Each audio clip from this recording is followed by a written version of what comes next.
Put my phone on the charger here. What's going on, everyone?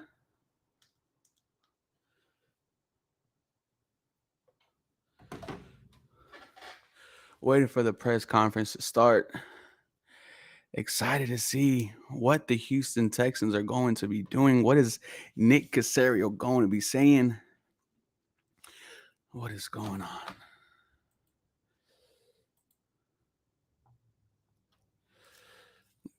Good morning, brother. Good morning, brother. What do you think Nick Caserio is going to say? Exciting time for organization, for the city, for a lot of people involved. I think we've had a fairly productive spring to this point. I think everybody's excited about the opportunity next week to add players to our team. I think Can y'all hear it correctly? Let me know. Forward with anything, just a few thank yous I think are in order.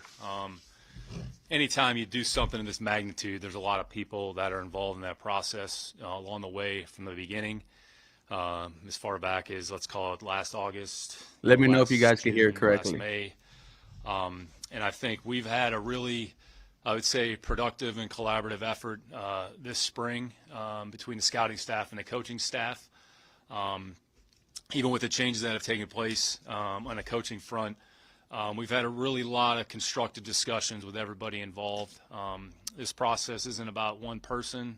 It's not about one player. It's a collective effort. And that's our mindset organizationally, but specifically just on the scouting side. And I think you all had an opportunity to hear from Lip, last week or a few weeks ago. But, really can't thank him enough for his effort and the way he organizes the group and the work and the time and the commitment that he puts in. But kind of going to go through these guys really individually. Just don't want to leave anybody out. But Lip, Tom Hayden, John Richards, Zeke Curtis, Bailey Brown, Blaze Taggart, George Panos, Najee Johnson, Brad Matthews. Those guys really put in more time than anybody specific to the college. It does sound like he's leaving us to really get to this point. And then we have a number of folks in-house that are involved in the process as well, Nate and RJ. And then on the pro side, when we involve the pro scouts, and part of the pro scouting process is understanding the league, understanding maybe some of the needs and some of the direction where other teams are going to go. So we allocate time and resources in that group. Ronnie, DJ, Todd, Frank Edgerly, Rohit, Sam, Andrew Brown, who's involved in, I'd say, the visit process. Those people deserve as much credit, I'd say, as anybody in the building. So just think it's appropriate to acknowledge them as we work through this here in anticipation of what's going to happen next week. And then, before we take any questions, quite frankly, I'm almost embarrassed that I have to say anything. Honestly, I feel like Leonardo DiCaprio in The Wolf of Wall Street. But I'm not leaving. I'm not leaving. There's never really been any substantive discussions of the sort. Grateful and appreciative of the opportunity that my family and I have here in Houston. We understood when we arrived, when we got here, that there was a lot of work to be done. And I think when you look across the NFL landscape, there's work to be done in every organization. He's not running from the grind. I think we've made some progress. We still have a lot of work in front of us. Okay. Certainly, it's been a joy to work with D'Amico in concert as we build the team and continue to build the staff. Unfortunately, I think this time of year, there's a lot of information and a lot of topics that are discussed. Some are more accurate than others, and I think it transcends multiple landscapes. But I'm honestly, I'm almost embarrassed that I have to say anything, but I feel like I have an obligation. Go out there and make a move, buddy. To make that statement, really try to stay ahead of it. I don't think there's anything else to talk about or to say or any question about it. Again, appreciative of the opportunity that we have here, very grateful. And my philosophy and goal is just try to do the best job that I can for the people in this organization, in this building, for the city. And as long as ownership approves of what we're trying to do, then, certainly their support is welcomed. So having said that, we'll take some questions here and go from there. Start with John and Christy. How important is it to get your quarterback issue solved in this draft? Yeah, I think, there's a lot of different ways to go through the team. We'll look at everything. I think D'Amico made some comments. I want to say he spoke last Monday or something like that. And he was asking questions. But, we want to have a good football team. I think building a team is the most important thing. How that all comes together, there's always moving parts. We'll do whatever we think is best for our team and try to make good decisions. And the goal is to try to make good decisions over the course of time. So, our next opportunity is Thursday night. So we'll continue the team build process and try to build on some of the things we've done here in the spring. I know you're obviously not going to tell us. Sounds like Nick's ready for the draft, man. What are you gonna do though? But are there a couple of positions as you enter the draft where you're like, these are our biggest? Yeah, I think we've been pretty consistent, Christy, from the beginning. We just want to try to add good football players. If you look at where we are, team hitter, 70 players that are on the team. So if we had to go out there and play a game today, I think we'd be able to field a team and put a team out there. We're always trying to add players throughout the course of the draft that we think are going to help us in some capacity. I'd say some players are going to be more ready than others to participate. There's going to be competition regardless of who we draft. And those players are going to have to earn their role and kind of find their niche on the team. So we need edge. Back to what I said here earlier, look, we've had a lot of very constructive, substantive discussions with the coaching staff, with the offensive staff, with the defensive staff. Everybody draft a linebacker. Spends time with the scouting staff and just try to identify, I would say, different pods and different, I would say, groups of players. And then you look at where's the likelihood of us being able to add those players to the roster. And they're probably going to come at different points of the draft. I think one thing that I've learned in 23 is good football players can come in a lot of different areas, a lot of different parts of the draft. Matter of fact, I was reading an article the other day about the first round. You'd start to look at even going back to 2020 and some of the fifth-year option and some of those, I would say, players. And, again, not that the draft is a coin flip, but, the draft's a coin flip. So I think our philosophy and goal is try to make good decisions, try to get the right players with the right traits and characteristics, bring them to our building, assimilate them to our culture, and then let the competition kind of bear itself out in terms of who's going to play. And, we don't have to play a game until September. So we have a lot of work in front of us, and there'll be plenty of opportunities for plenty of players to prove that they've earned the role that they, deserve to have. Nick's ready, man. Like you said, it was laughable. He had to came out and say that, I'm not going nowhere. How much would you trade for Devin White? I would trade a lot for Devin White. Not a lot, but again, the Houston Texans. You guys know more than I do. Again, my first inclination, people are reaching out to me last week. I'm like literally laughing. So I can't speak for anybody else other than myself. So, again, like maybe you can do some digging on that. But my focus is on the draft, is on the team, is on the people in this building, is on the coaching staff, and my responsibility is to the people that are here. Putting the rumors to bed. Let's focus on the NFL draft, man. Is it QB at 2?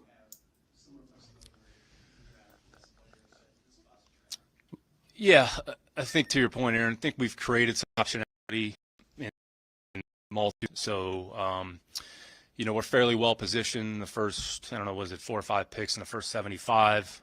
Then we have a fourth. That pick at the top of the 4th round actually is a pretty valuable pick. So between that grouping of, I'd say, picks kind of where we're positioned, there probably will be some movement up or down throughout the course of the draft.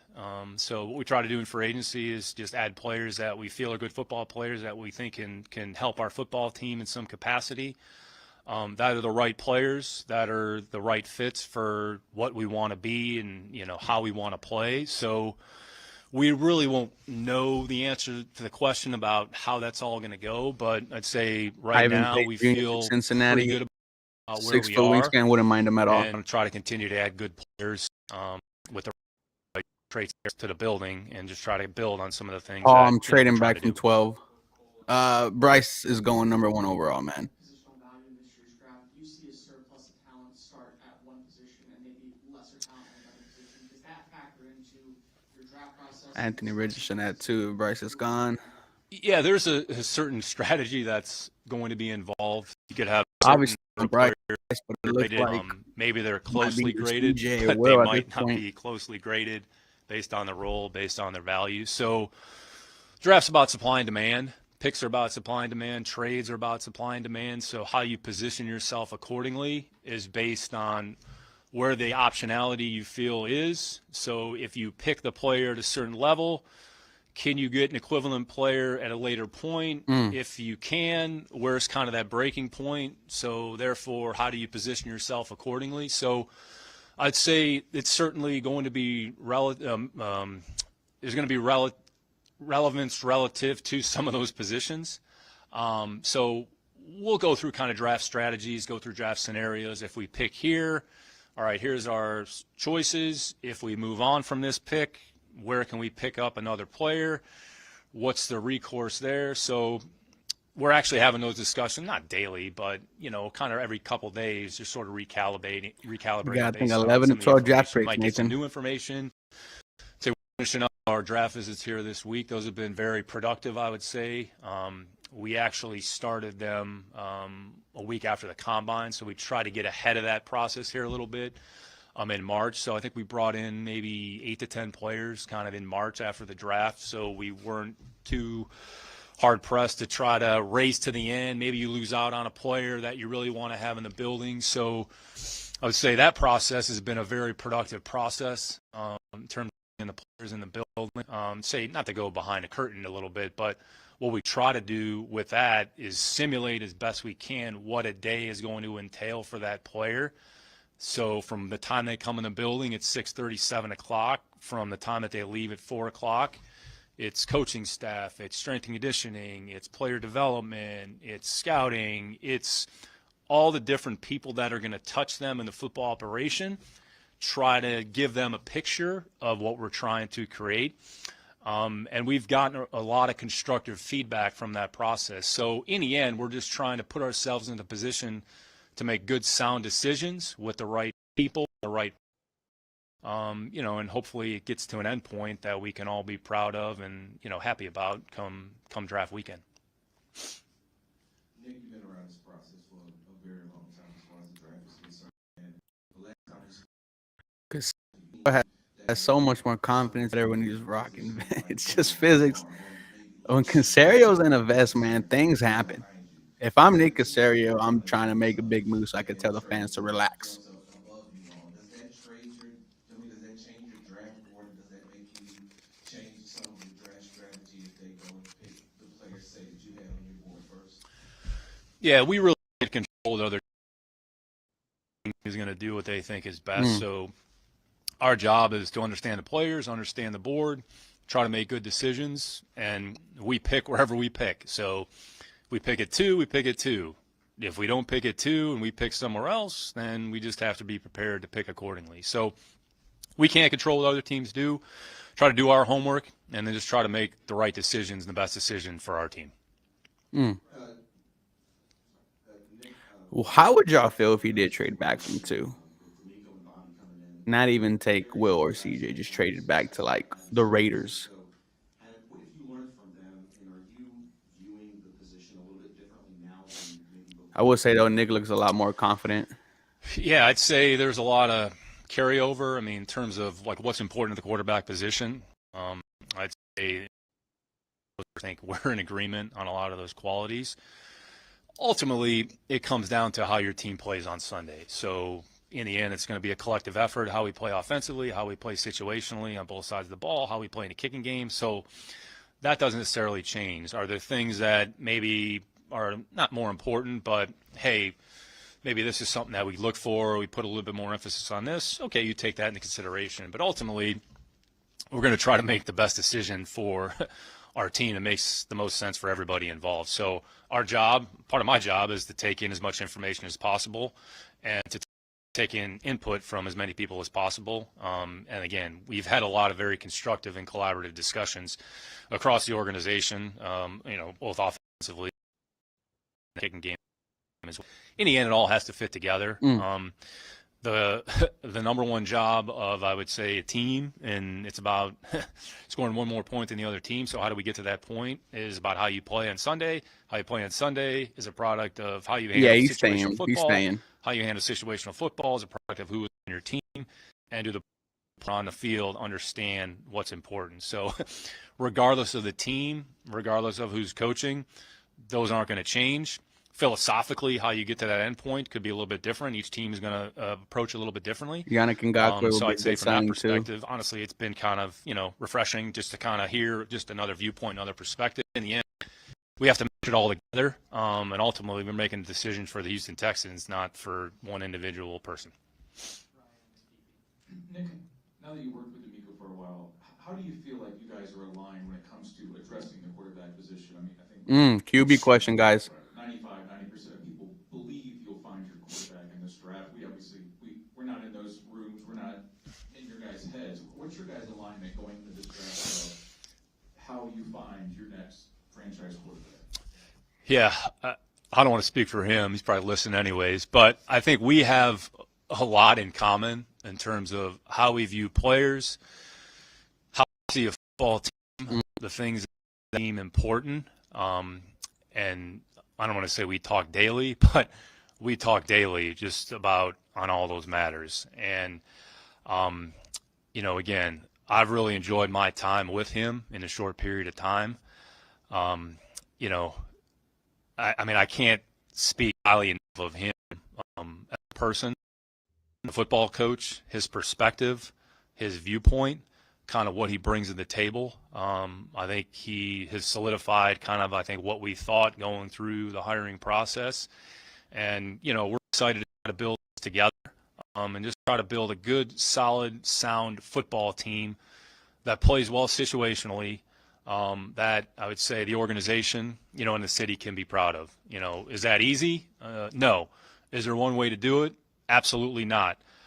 We've both had the good fortune of being in good programs and being a part of good teams and understanding what good football looks like.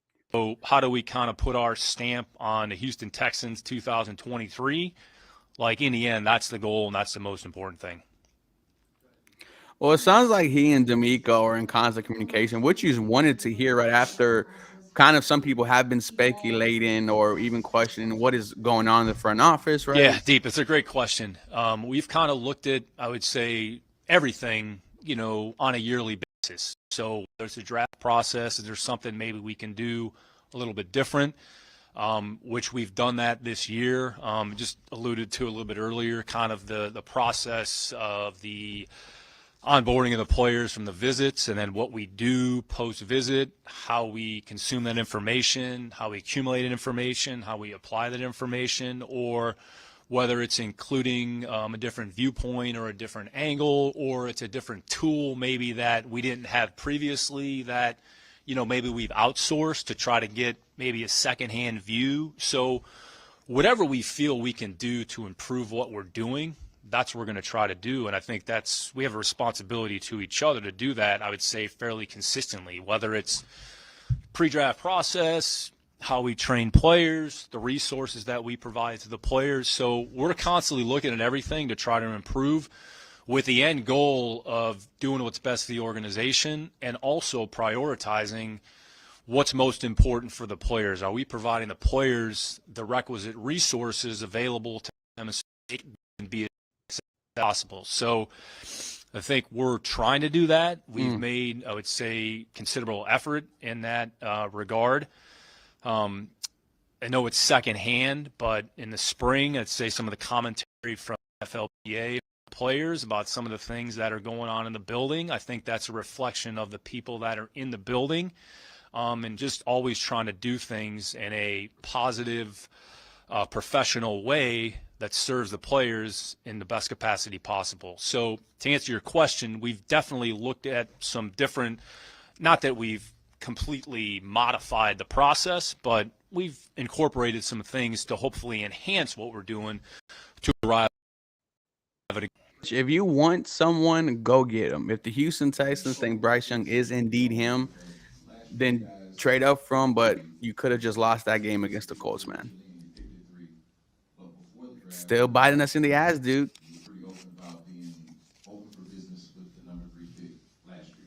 I think it's most likely trading down, even from 12. Brandon, we've received some calls actually on the number 2 pick. So I think our job and responsibility is to listen, not rule anything out. And I think whatever the end result is, come Thursday, we'll be prepared to go either way. So you want to quote me? Are we open for business? I'd say we're open to listening. So if you want to change the vocabulary this year a little bit, but we have received a few calls. And again, I think our responsibility is to listen, to try to take the information in and then just make the right decision. Sounds like potentially there is someone at 2 they like. There you are. So I know that you've done this, you've been in the league for 23 years, and that this is about a team, not just about you. But with this being your 3rd year in this particular role, can you talk about just people in your 2 years? What kind of scenario would trading down be? Yeah, the league's hard. There's never, I would say, one way to do it. And I think, look, we're full to be in a position that we're in. Each year, there's going to be challenges that teams face. So I think what we want to try to do is just try to, as best we can, try to make good, sound, smart decisions.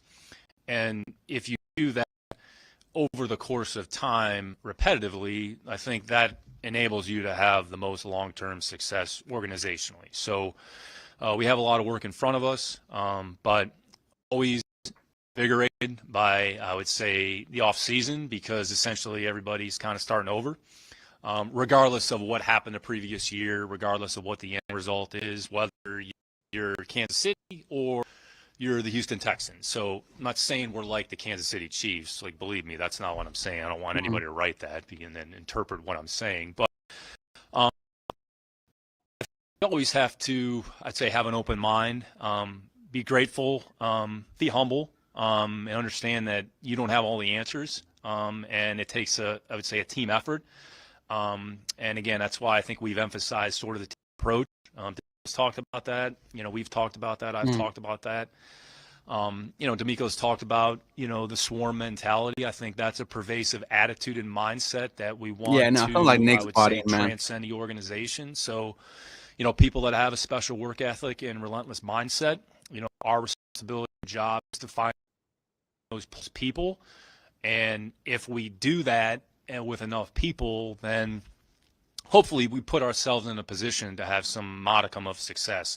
It doesn't guarantee success. Nothing's guaranteed. Like, we're not guaranteed tomorrow. So I think it's just try to come in, try to have the right mindset, try to have the right attitude on a day-to-day basis, try to make good, sound decisions, understand you can't control. There's only so many things you can control, which, again, like sort of first-hand example of that, having to answer a question about something that's out of my control. So, just try to enjoy the process, understand that, nothing's guaranteed.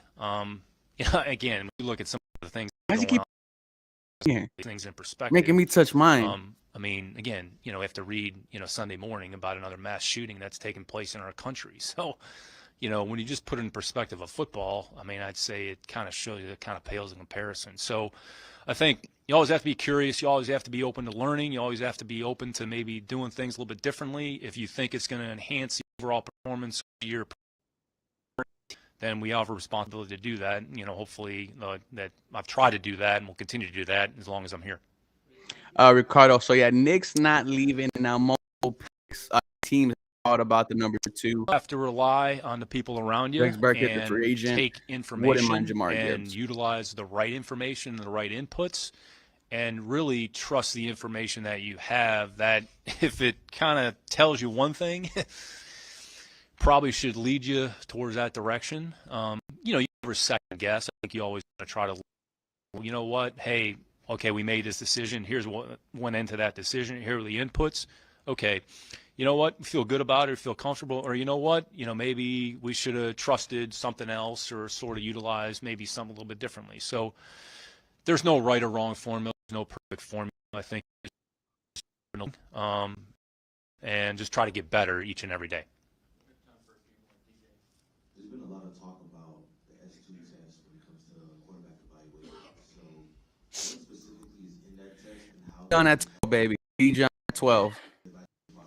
scouting quarterbacks? Yeah, I would say each team has different tools that they utilize. Candidly, like I don't want to speak on something that I'm not familiar with. We're aware of it. I think we have some other tools and resources that we utilize. So, again, I don't want to really speak on something that I don't really have firsthand knowledge. I don't think it's fair to anybody involved. So I respect the question, but I think we have other tools and resources that we try to utilize as a part of our process. Yeah, some of my favorite centers: John Michael Smith, Luke Whippler, Joe Tippmann. Just where do the Houston Texans draft a center? Is it going to be like the first pick in the second round? I don't think any of them last to 65, to be honest with you boys. That boy Nick looked like he on something.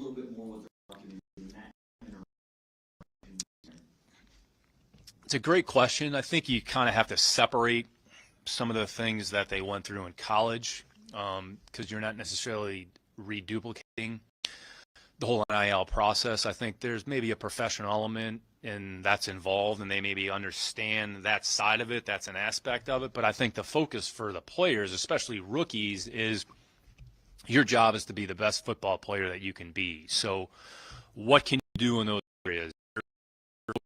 It's your nutrition, your conditioning, your recovery, your sleep, your schematic understanding of what you're doing, what the other team is doing. And regardless of who we draft, experience at the NIL level, and some have more experience than others, they're essentially starting over. They're starting from scratch. And I think one of the things that's been interesting in visiting with some of these players in the building is we've actually taught them some things and talked to them about some things on tape, whether it's a technique or skill or an area they can improve. And the feedback has been positive because a lot of them said, quite frankly, Coach, like, we've never heard that, or I've never heard that. So it's something that could actually help them as a player. So this isn't an indictment about anything that goes on in college, because I think the college rules are they have 20 hours. I think the focus is more on maybe certain things relative to others.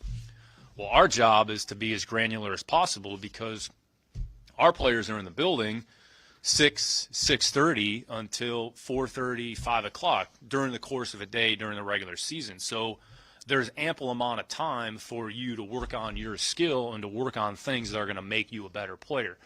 So the more resources we provide them, the more feedback we provide them in those areas, that's how they're going to become a better player. And marketing and everything else that comes along with being in the NFL, that's a result of being a good football player. So if you focus on being a good football player first, then the residual effect will be some of those other areas down the road. So I think it's more of probably an awareness more than anything else, but you're not necessarily reduplicating what happened last year or the year before because they're going into a new situation and a totally new environment. Puts the S2 rumors to bed, saying we value quarterbacks in other ways also. Means might be CJ Stroud at 2, boys. I mean, anything's possible. I think it's what's possible, and what the hope is that we can come out of this draft with good football players that we think can help our football team. And that's what we're focused on doing. It was a very long press conference. Hey, Nick, similar to that question, if you guys do pass up an opportunity to draft a quarterback, what would be the plan moving forward? Would it be to stick with Davis Mills, or would it be to address it rather trade up free agency? Yeah, I think we've been consistent and take it one day at a time. We'll look at our options and what those entail. We won't eliminate anything and just try to make good decisions. So, I mean, that's really the decision-making, matrix and process that we're going to go through, that we go through today, we're going to go through tomorrow, that will go through next Thursday, that will go through Friday, that will go through in the spring, in May, June, when we go to September, and then, we'll be ready to play whatever day we're going to play, whoever we're going to play the opening game. We're going to close with Jonathan Aaron. Jonathan, there we go. Nick's answering a lot of the people's questions. I like that. Seems engaged. Puts the rumors to bed. Says we're not open at 2, but we're listening at 2. It just sounds like Nick has been just calm, cool, collected the whole time. say there's nothing in particular. You're just, what you're trying to do is get an overall feel of the player. Does the information that you have accumulated to this point consistent with your overall experience, interaction with that player in the building? So do they take coaching? Are they receptive to coaching? What's their background? What have they been coached to do? What have they been told to do? Because when we're independently watching the player play, talking specifically about what they're doing on the field, sometimes you really don't know. You think you might know, but it's not real clear. So you go through their scheme, kind of get their perspective on it. We teach them our information. How do they retain our information? Can they retain our information? Can they apply what we're telling them? Can they take a training technique or something that we're providing them? They understand the importance of it. So what you're trying to do is just get an overall feel for the person on a day-to-day basis. So when they walk in the building, so whenever you draft a player or you sign a player, you get everything that comes along with them. So there could be a certain picture painted of a player, but the perception and reality, might be different. So our job is to say, all right, in the end, where's the truth? What's the right answer? And what we try to emphasize is, let's just get it right. Let's be right with what we think the player is, have conviction, and then when the player is here, it either refutes or confirms it, and then take an opportunity, kind of going back to Kim's question a little bit earlier, let's learn from it, good or bad, so that the next time something like this comes up, we try to make the right decision. So I would say our pre-draft process is maybe different than some other teams. Doesn't mean one's better. It just means we feel this is the best thing for us. And, I'd say they've been very, very productive. And I'd say in some respects, at times, we've eliminated players because it kind of confirms maybe some of the things that we thought initially. Or, you know what, there were some question marks going in, but at different checkpoints, like we have a different view. Or, you know what, in the end, we respect that, but we're going to go with this information and go with this, I would say, final analysis. So there's an ebb and flow to it. And, again, there's no exact science to this. Like, there's no do this, this is the end result. If they're that easy, I think a lot of people would do it. So it's hard to run an NFL team. It's hard to run a draft. There's no perfect formula. So, again, we just try to make good, solid, sound decisions over the course of time. That's really the goal.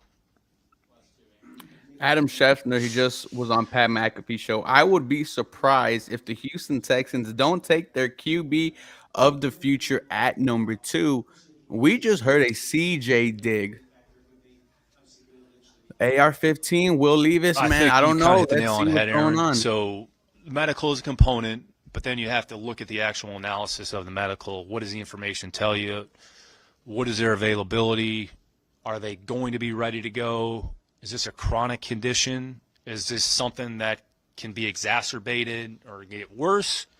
And then based on that information, then you weigh the risk reward of where you have to draft the player, the resource allocation involved. Because in the end, you're making financial decisions as well. So you want to try to make good, sound financial decisions where appropriate. Not that you're letting that drive your decision-making mechanism, but you certainly have to factor it in, which is why you have that medical meeting, so we have an understanding of what the picture of the player is in that particular area. I wish I could hear the damn questions, dude. If you guys don't do anything before next season to upgrade the quarterback position, do you believe that this team can be successful? It doesn't really matter what I think or believe. I think in the end, it's about the players. This is a players' league, and it's going to be about the players' performance, on Sunday, and what they do with their opportunities. So, I think we're excited about, where we are as a team. We certainly have a long way to go. I think the attitude and the effort of the players, it's early in the off season, but, we have, I don't want to say just about everybody in the building, but we have just about everybody in the building that's here training. So I think it speaks to the players, their commitment to what we're trying to do, their commitment to winning, their commitment to getting better, their commitment to the coaching staff. I'd say it's a reflection of, D'Amico and the coaching staff. It's a reflection of the people in the building. So I think that's what we're focused on more than anything else. And whenever we play our first game, whoever that's against, with whatever players are here, hopefully we'll be ready to go and you can go out there and play good football. All right. Thanks, everybody. Good way to end it, right? Before we end it over here, guys, some of the key takeaways is one, he's not going nowhere. Two, he's not going nowhere. Nick Caserio is here to stay, ladies and gentlemen. I know we had some speculations about whether he was going to leave after his draft or not. Some of the other things we have learned is that teams are calling for that number 2 pick, no matter who it is. Give me 1 second. Now, lastly, guys, thank y'all for tuning in. And at the very end, at the very end, the Houston Texans are going to try to put the best product on the field. How are you guys feeling about that press conference? Let me know what you guys are feeling. If it's not Bryce, it has to be AR 15. Henry says CJ Stroud, number 2 pick overall, and JSN, number 12, are both going to be drafted by the Texans. That's something a lot of fans would love to see. AR reminds me more of Justin Fields. AR is, he is special. You don't want to be the team that passes on, on AR 15, but with the number 2 overall pick, man, you need to, it weighs a lot in weight. Texans don't like CJ Stroud. Obvious dig at the end from Nick Caserio bottom. AR 15 or trade down. I think we've learned quite a bit from Nick Caserio. He is locked in. He is ready for next Thursday, guys. I'm gonna go ahead and end it here. Thank y'all for watching the press conference. A very long press conference from the Houston Texans, guys. As always, go Texans.